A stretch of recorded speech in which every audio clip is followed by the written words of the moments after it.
Hola, en este vídeo vamos a ver una breve introducción al lenguaje de programación JavaScript.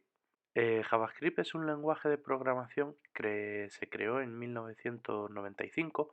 Su creador fue Brendan Eich, ¿vale? Que en aquel momento trabajaba para Netscape, pero el primer nombre que le dieron no fue JavaScript, ¿vale? Sino que pasó por otros dos nombres antes de llamarse así.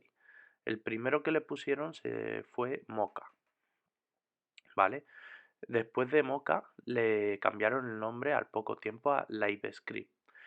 Y poco después, como en aquella época Java, el lenguaje de programación Java estaba de moda, decidieron ponerle JavaScript para atraer a gente, a programadores de Java hacia este lenguaje, como una estrategia de marketing. ¿Vale? JavaScript es un lenguaje de programación, ¿vale? Es interpretado, por lo tanto no necesitamos un compilador y es muy fácil de usar, o sea, podemos entrar directamente al navegador, abrir la consola del navegador y empezar a escribir código JavaScript y podríamos ejecutarlo directamente ahí, ¿vale? Aparte de ser interpretado, también es multiparadigma, por lo tanto, vamos a poder trabajar con programación orientada a objetos, programación funcional, etcétera, etcétera. ¿Y para qué se puede usar JavaScript? Bueno, pues JavaScript es un lenguaje que podemos usar para cualquier tipo de desarrollo, ¿vale? Hay librerías para todo, hay frameworks para todo. Por ejemplo, para aplicaciones web lo podemos usar tanto en el frontend como en el backend. En el frontend podemos usar librerías como React, Vue, Angular, Ember, Polymer, hay muchas. Y en el backend podemos usar otras pues como Node, Express, Sales, etcétera, etcétera. Entonces, una de las principales ventajas de usar JavaScript es esta, que podemos usar un mismo lenguaje para desarrollar una aplicación entera, ¿vale? El frontend y el backend, todo hecho con JavaScript. De esta forma, evitamos que el equipo de trabajo tenga que aprenderse, aparte de JavaScript, otro lenguaje distinto como podría ser Java, Ruby, Python. Podemos crear juegos también con librerías como Phaser o Playground JS, aplicaciones móviles. Aquí antes podíamos crear las aplicaciones móviles, pero eran híbridas, ¿vale? Y se usaba Ionic o PhoneGap. Solo que en estos últimos tiempos, al aparecer React y este tipo de librerías, para el frontend también han aparecido otras que nos permiten crear aplicaciones móviles nativas, ¿vale? Para Android y para iOS. Y solo tendríamos que usar React Native o Native Script.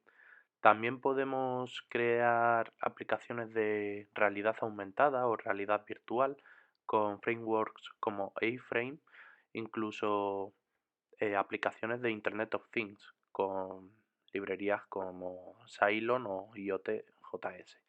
Y por último también, que no se nos olvide, aplicaciones de escritorio que podemos crear usando Electron.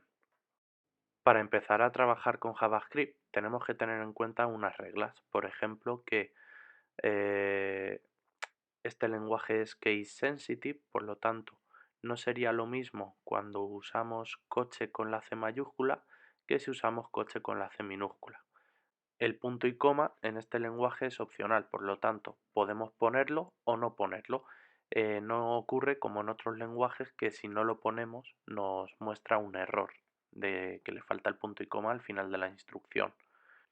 También hay que tener en cuenta que JavaScript es débilmente tipado, por lo tanto, a la hora de declarar o inicializar una variable, no le vamos a indicar de qué tipo va a ser el valor que va a guardar, sino que JavaScript es capaz de inferirlo.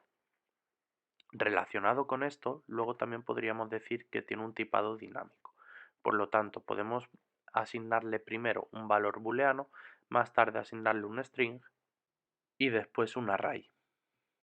Y luego, al declarar funciones, variables, clases, tenemos que tener en cuenta que no podemos usar como nombres palabras reservadas, palabras que empiecen por números, palabras que tengan caracteres distintos del símbolo del dólar o del guión bajo, o una vez que conocemos ya las reglas que tenemos que tener en cuenta para empezar a escribir el código de JavaScript, ¿Cómo lo ejecutamos? Pues hay varias formas, ¿vale? Una de ellas es meter el código de JavaScript dentro de una etiqueta script en una página HTML. Otra sería, a través de esa etiqueta script, importarlo desde un archivo externo a esa página HTML. La otra podría ser ejecutarlo directamente con Node.js. Y aquí a continuación podemos ver un ejemplo de código de JavaScript en el que nos encontramos con una variable global locale, una variable local que es un objeto personaje, una variable local que es un booleano y después dos constantes, un array y un número. Y si queréis aprender más sobre JavaScript, no dudéis en preguntar en CLE Formación sobre el curso que tienen. Y esto es todo. Adiós.